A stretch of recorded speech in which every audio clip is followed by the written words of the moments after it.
Hey guys, welcome back. Today we're going to take a look at two new releases from Bandai, which, as you can see right here, are not Gundam related. This is not a new series, it's an old series. It's been around since the 90s, but at least for Bandai, this is something new for them.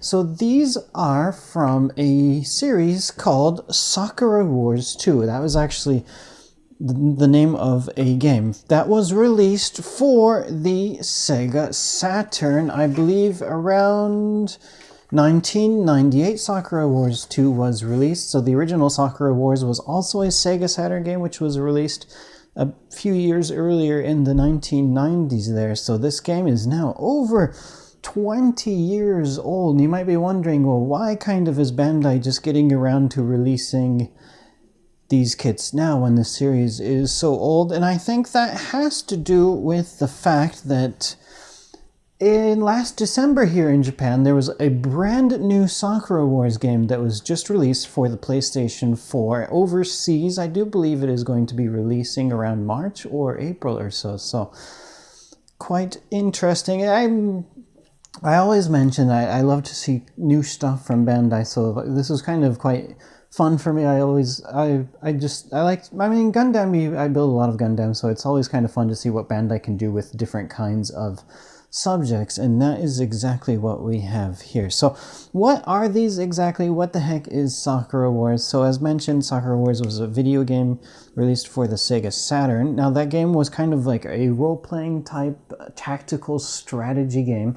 And in the game, you control these mechanical units here, which are called Kobu-Kais. So inside of each Kobu-Kai, there is a pilot. Now, on this is a tactical RPG game, and I believe you controlled, or you maybe didn't control, but you had on your team 3 different Kobu-Kai. So there's the pink one, the white one, and there's a purple one, which they are actually releasing next month. So next month we'll be getting the third one. I think the name for the third one was Sumire Kanzaki was the name of the pilot for the purple one. In the game, the protagonist that you actually play is the white one here, and the pilot name is Ichiro Ogami. And then you also have this pink one, who is piloted by Sakura Shinguji. So quite interesting. Also, speaking of Sega Saturn, and next month, I believe next month in March is when Bandai is also releasing those miniature PlayStation and Sega Saturn plastic model kits. So kind of it's kind of interesting, I guess. Well, I keep saying interesting, but yeah, gosh, it's everything is just interesting for me. Not only are we getting these two models based on an old Sega Saturn game, but Bandai is releasing a plastic model of an old Sega Saturn as well next month. I used to have a Sega Saturn back in the day. I had a PlayStation. I used to be big into collecting video games. I didn't own it when it was brand new. It was something I bought long after it had been released. And actually, I don't think I ever had played Sakura Wars. I had the Panzer Dragoon games. I even had Panzer Dragoon Saga, which I remember had like 4 discs in the case, which was something you used to see back in those days for those big games. One game would have multiple CD discs on the inside just because the game was too large to fit onto one disc. But I digress. We need to get back to talking about these kits here. So yeah, 2 different kits, 2 different colors. Now these Kobu-Kai, the units themselves are pretty much identical. There are some slight differences, and I'm going to cover that. So let's go ahead and take a look at the first one, the white one here, piloted by Ichiro Ogami. So these kits also kind of remind me of, what was the name? The Mechatro Wigro, that series by Hasegawa.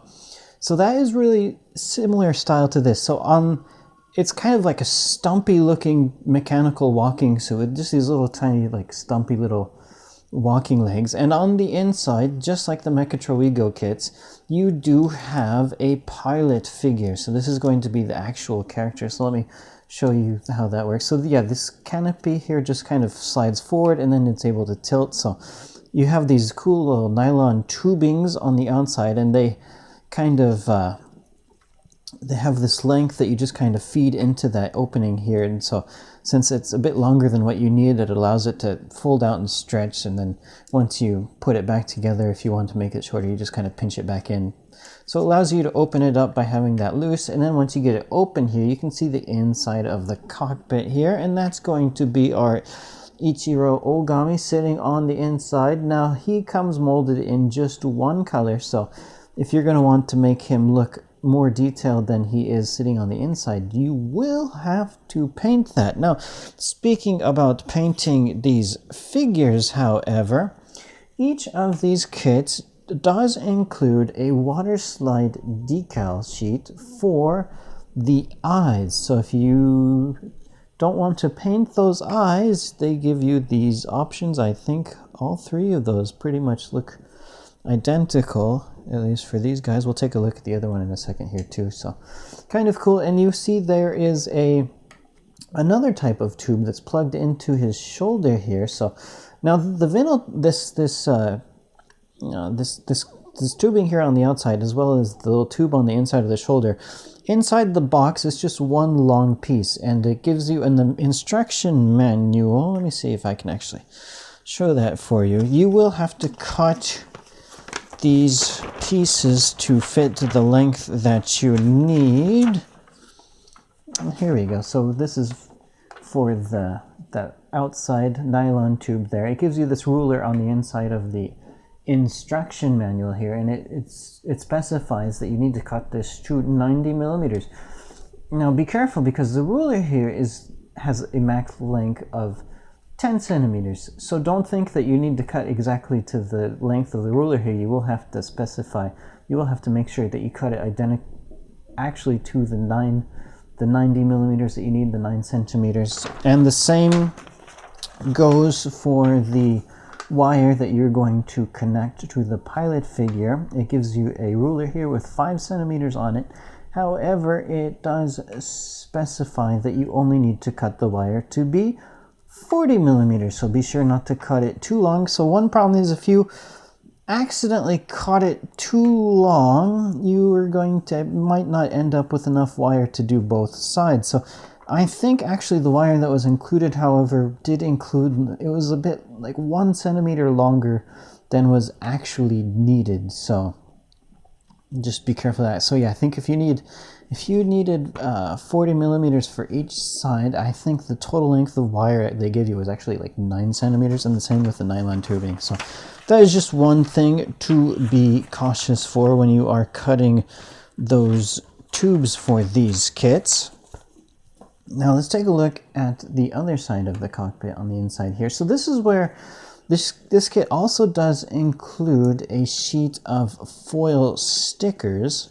Now there's no stickers that are applied on the outside of the kit. All of the stickers that are included for this kit here are for that inside part of the cockpit. So it gives it pretty nice looking detail there. So you got like the metallic foil green for the digital screens. You've got some little gold thing for other kind of dials and whatnot as he's piloting this figure. There's a cool little bell. It's kind of hard to get the camera to focus on the inside of this cockpit here. There, maybe that works. You can see the little bell hanging off the side. Kind of a cool little extra detail on the inside. Not that you're ever really going to see this too much unless you want to leave it open, but that definitely looks really, really cool. So I really like the design of these kits. It's kind of a bit steampunkish, and you got like a samurai kind of armor look to it, as well as a steampunk look to it. So they're kind of mixing steampunk as well as some traditional Japanese armor styles to these kits. And we've got these gold molded kind of detail parts around the outside of it that also add to that steampunk kind of look to these things. This little hatch on the top, this can open and you can see the head of the pilot figure on the inside. So that is a cool detail as well. Now you also get, I don't know if I want to call them stickers, but you have these two little, how would I say that? How would I say these? These two little like lenses. They are self-adhesive, but they are not flat like a normal sticker. They're actually kind of protruding and round, and they have a clear part to it. It has a really, really nice cool, clear effect to it, and you just attach them just like you would a sticker to these. Now, another cool thing about these sensors is they should, there we go, they should have the ability to rotate around. So I think a long time ago, Wave released I don't know if it was a resin kit of these or what, but they had, there was these are, by the way, these are all 1/20th scale. So I think those old ancient Wave kits were like 1/24. So they were kind of similar in size, but they didn't have the option to rotate the little eye sensor things on these units. But this one does, which is a really, really cool effect. Other cool effects for this is these kind of flaps. Not really flaps, but cooling vents. I don't know what you would call those. Those have the ability to open up, and you can see the gold detail parts on the inside there as well. Now, articulation for these guys, being that they are kind of a bit short and stumpy, there's not going to be really a whole lot to write home about. So the toe has some movement to it. The foot has the ability to kind of swing side to side as well as go up and down. Now the knee, there we go. The knee, you are able to bend the knee, but yeah, just because that armor is so large, it kind of blocks the amount of movement that you can really get for this guy. The side skirts are attached using just a regular old polycap ball joint, so they're not going to extend out too far, so you're not going to be able to really move his legs out quite crazy far. You're not going to be able to do the splits with this guy like you are able to do with a lot of other Gundam kids. But yeah, this also gets in the way. But this little vent here on the front does have a bit of, it's on a joint, so you can move it around a tiny bit. So there is that. Now this kind of front shield guard also has just a standard ball joint to it, so you can kind of move that part around just a tiny bit as well. Now the arms are also kind of, the hand, there's nothing at all really to write about. It's on just a standard kind of ball joint as well. The elbow, same with the knee, just because of how kind of bulky this armor is, that it's not going to really give you a huge range of movement here. He is able to kind of stretch out straight if you would like to do that. The shoulder armor is on a joint as well, so you can pivot that up and down. Let's take a look at the back. So he's got these cool 6 kind of, I'm used to Gundam, so I want to say they're thrusters, but these definitely are not going to be thrusters. So also, I guess one thing I should mention, that this game is set, I believe the story of this game is set in like a fictional 1920s era Japan, so that's why you get this steampunk look to these kids, is because they take place in that ancient time, 1920s. That's 100 years ago now, if you think about it. Now in Japan, they don't really, when they talk about years, they don't really say like the 1920s or the 1930s. So they kind of tend to use like the reign of the emperor. So right now, starting from last year, we got a new emperor here in Japan. So this current era that we are in is called Reiwa. Before the Reiwa era, it was Heisei. And since I'm an old fogey now, I was born in the Showa era, and the Showa emperor was the one that reigned from during World War II up until he passed away. I think it was around 1989, I believe, is when Heisei began, if I remember correctly. But before Showa, there was another emperor, and his reign was called Taisho. So in the Japanese description for these kits and this game, it says it takes place in the Taisho era of Japan. So that is quite cool. And I believe before Taisho is Meiji, and of course you got the famous Meiji Revolution if you're into Japanese history at all. So kind of some cool history. Of course, quite fictional. These units never did exist. If they actually did exist, dear Lord, who knows if the US would have run World War II. But kind of interesting, cool looking kits. Let's take a look at the Sakura Shinguji unit here. So everything on the outside is going to be identical to the Ichiro unit, the white unit.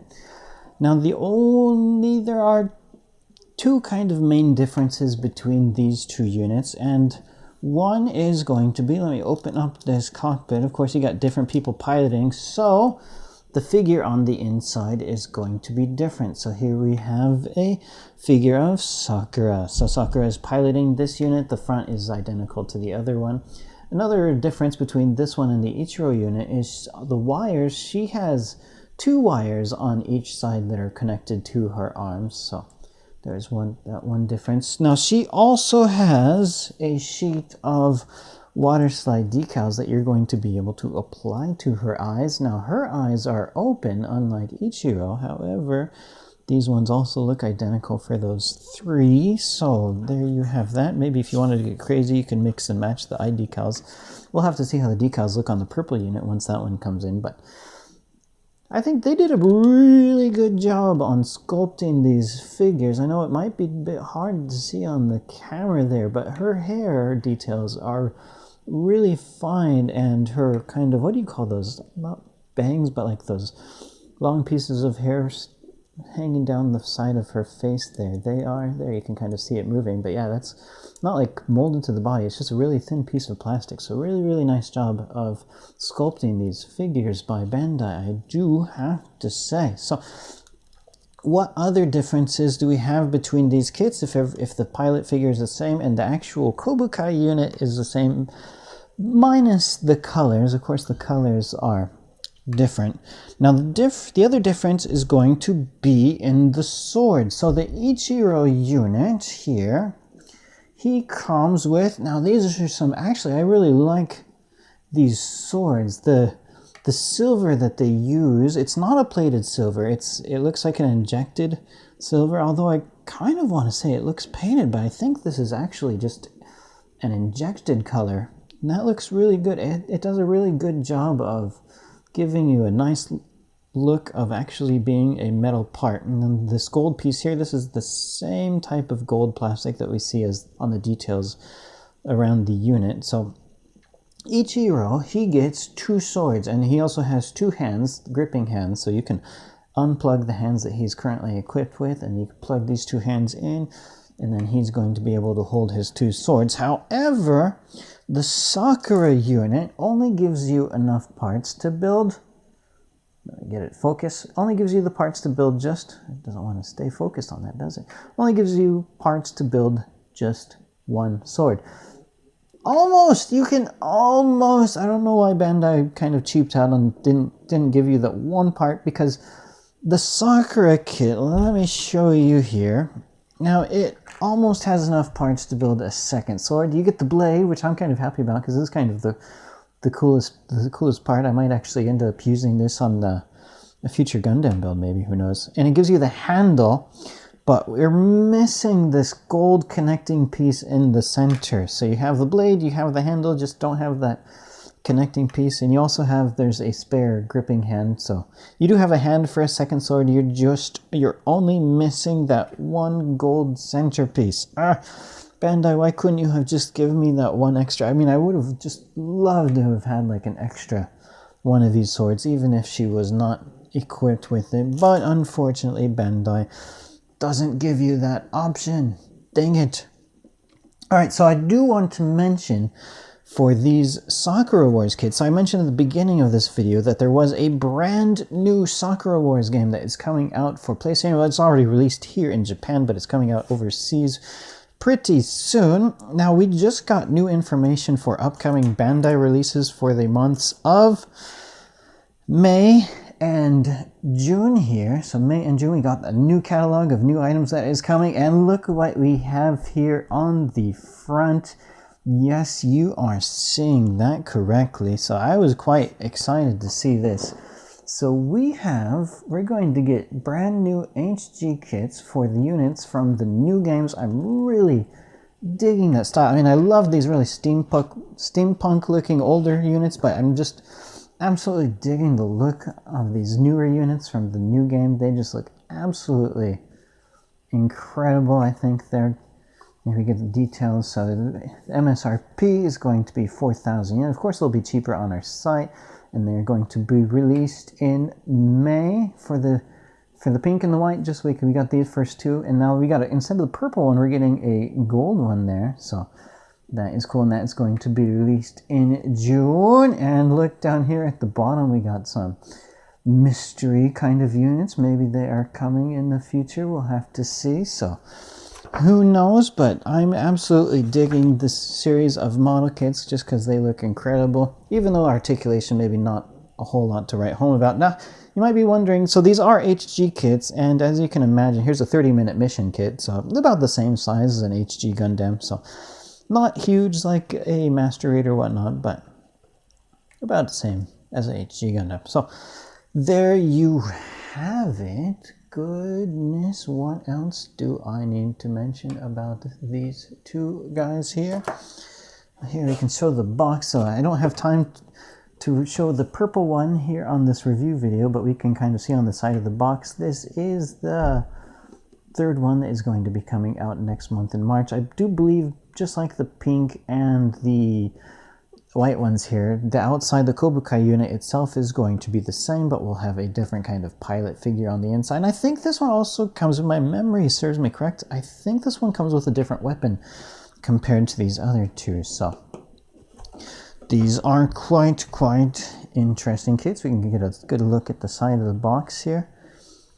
It shows all the interesting details in there. It shows the pilot. So yeah, if you really want to go crazy trying to paint these figures, you are more than welcome to, and they do give you the decals for the eyes, but the rest of the parts you'll have to paint yourself. Although being 1/20th scale, it's going to be quite an easier task to paint figures in this than, say, a 1/144th scale figure or a 1/100th scale figure that comes with the Gundam kit. So there you have it. Thank you all for watching this review, and definitely I will be back in, I think it was May, once these new units are released from the new games. I'm really excited to get a chance to build these guys. So only a couple months away. Gosh, May is coming up quite soon, and with it the Shizuoka Hobby Show, where we'll hopefully see a whole bunch of other new exciting releases. Alright, so this is finally going to be the actual end for this video. Thank you guys for watching, and we'll see you again soon.